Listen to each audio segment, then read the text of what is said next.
यानी बाबा ये जो स्किन हो और म्यूकस जो है ये फर्स्ट लाइन ऑफ डिफेंस का काम करते हैं।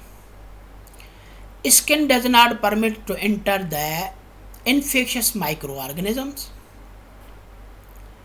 क्योंकि फिजिकली प्रोटेक्शन है, एक्सटर्नली किसी भी किस्म का कोई भी पैथोजन एंटर नहीं होता।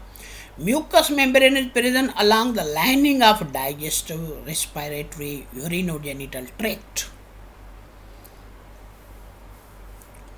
Through the mucous membrane, the microorganism can enter the body, but mucus and certain secretion destroy these microorganisms. क्या होता है कि बाबा कभी कभी यूं भी होता है कि हमारा डाइजेस्टिव सिस्टम और रेस्पिरेटरी सिस्टम तो एक्सपोज्ड है, फूड जो कंटेमिनेटेड हम पीते हों या खाते हों, रेस्पिरेटरी सिस्टम के ज़रिए रेस्पिरेटरी पैसेज जो है वो पूरा एयर जो कंटामिनेटेड होती हो उसमें वायरस बैक्टीरिया हो तो म्यूकस मेम्ब्रेन ही प्रोटेक्ट करती है। यूरिनोजेनिटल ट्रैक्ट हो तो इसको भी यूरिथ्रा को भी म्यूकस मेम्ब्रेन ही प्रोटेक्ट करती है। तो यहाँ तो स्किन प्रोटेक्ट करती है या mucous membrane protect. Though the mucous membrane microorganisms can enter the body, but mucous certain secretions destroy these micro, ये जो म्यूकस और इसकी कुछ सीक्रेशन जो होती है वो माइक्रो ऑर्गेनिज्म को डिस्ट्रॉय कर देती है। देख लो बाबा,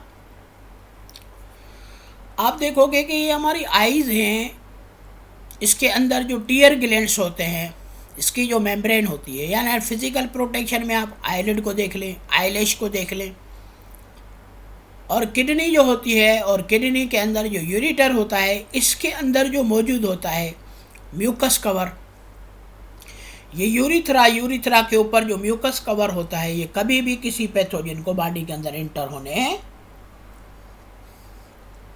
नहीं देता। यानी चाहे म्यूकस मेम्ब्रेन हो चाहे स्किन हो, ये दोनों फर्स्ट लाइन ऑफ डिफेंस के तरह काम करते हैं। तो इसके अंदर जो टीयर डक्ट होती हैं या टीयर ग्लैंड्स जो होते हैं, और ये सारे काम जो होते हैं ये म्यूकस मेम्ब्रेन प्रोटेक्ट करती है ताकि माइक्रोब्स हमारे बॉडी के अंदर इंटर ना हो सके। उसके बाद दूसरा होता है जिसको हम कहेंगे केमिकल बैरियर और इंटरनल बॉडी ऑर्गन्स। यहाँ क्या कहते हो, second line of defence.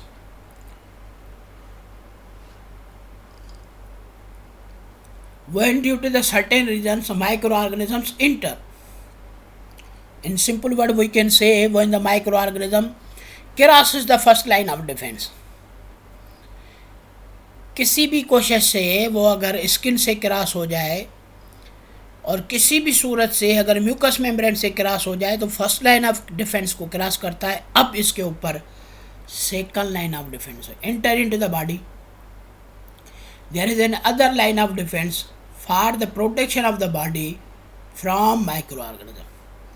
First को क्रॉस करके फिर दूसरा सिस्टम होता है जो इस ऑर्गेनिज्म के खिलाफ काम करता है, and it is called second line of defence.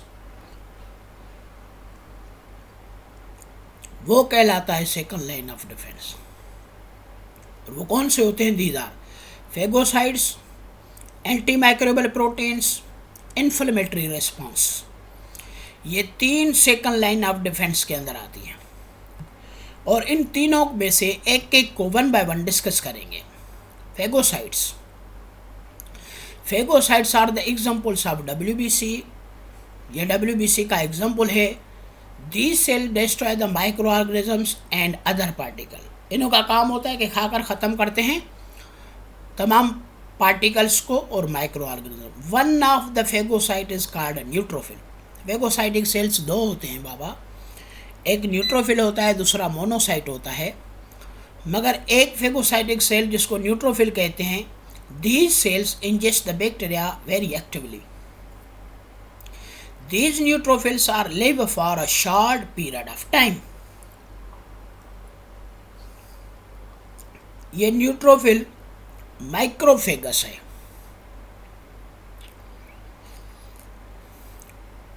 Macrophages है, मगर इसकी जो लाइफ होती है वो छोटी होती है, मगर इसका तादाद बॉडी के अंदर ज़्यादा होता है। मैंने कहा फेगोसाइटिक सेल दो होते हैं ना, एक न्यूट्रोफिल और दूसरा मोनोसाइट। दोनों में फ़र्क ये होता है कि न्यूट्रोफिल का तादाद ज़्यादा होता है मगर साइज़ छोटी होती है, लाइफ भी छोटी होती है। मोनोसाइट का तादाद कम होता है मगर लॉन्ग लाइफ होते हैं और साइज में बड़े होते हैं। ये फ़र्क होता है दोनों के अंदर। अच्छा, in other type of phagocytic cell is called monocyte लिखा हुआ है, पढ़ेंगे, इसको भी हमने कहा। मगर ये क्या होते हैं, these cells are big eater and kill the micro organisms. दोनों बिग ईटर हैं और दोनों माइक्रो ऑर्गेनिज्म को क्या करते हैं, किल करते हैं।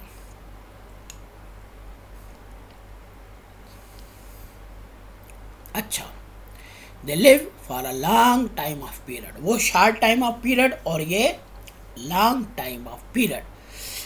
These cells act as the presenting cells are for antigen। ये उनों से थोड़ा डिफरेंट इसलिए होते हैं क्योंकि इनों की सरफेस पर, इनों की मेम्ब्रेन के ऊपर रिसेप्टर होते हैं जिसको प्रेजेंट सेल कहते हैं, जो डिटेक्ट करते हैं एंटीजन को, फॉरेन पार्टिकल को, फॉरेन प्रोटीन को। इसलिए इनों को कहा जाता है so they are also called antigen presenting cells। इन्हों को कहा जाता है antigen presenting sales, antigen presenting sales. दूसरे कौन से होते हैं, बी लिम्फोसाइट। ये दोनों के ऊपर, प्लाज्मा मेम्ब्रेन के ऊपर एंटीजन को डिटेक्ट करने के लिए रिसेप्टर होते हैं।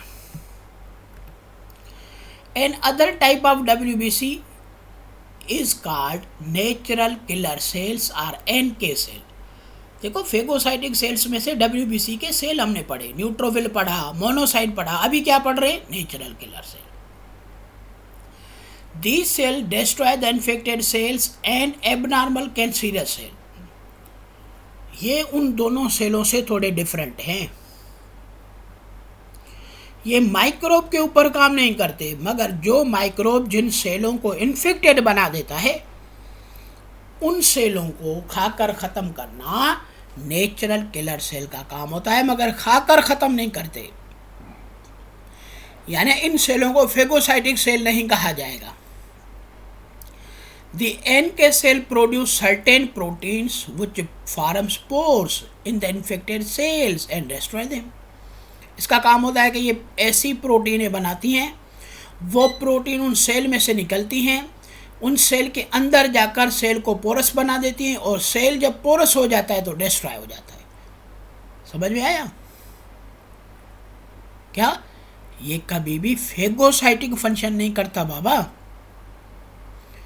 ये मोनोसाइट और न्यूट्रोफिल की तरह खाकर ख़त्म नहीं करता। और बड़ी बात ये है कि ये जो नेचुरल किलर सेल है ये माइक्रोब को किल नहीं करता, मगर माइक्रोब के ज़रिए जो इन्फेक्टेड सेल होता है उसको ख़त्म करता है, और वो भी फेगोसाइटिक तरीके से नहीं, प्रोटीन बनाकर, पोर बनाकर डिस्ट्रॉय कर देता है। और पता है इस प्रोसेस को, this process is known as cytotoxicity. इस प्रोसेस को कहते हैं साइटोटॉक्सिटी। देखो बाबा, उसके बाद होती है anti microbial proteins. Anti microbial protein की बात करते हैं तो क्या कहते हैं,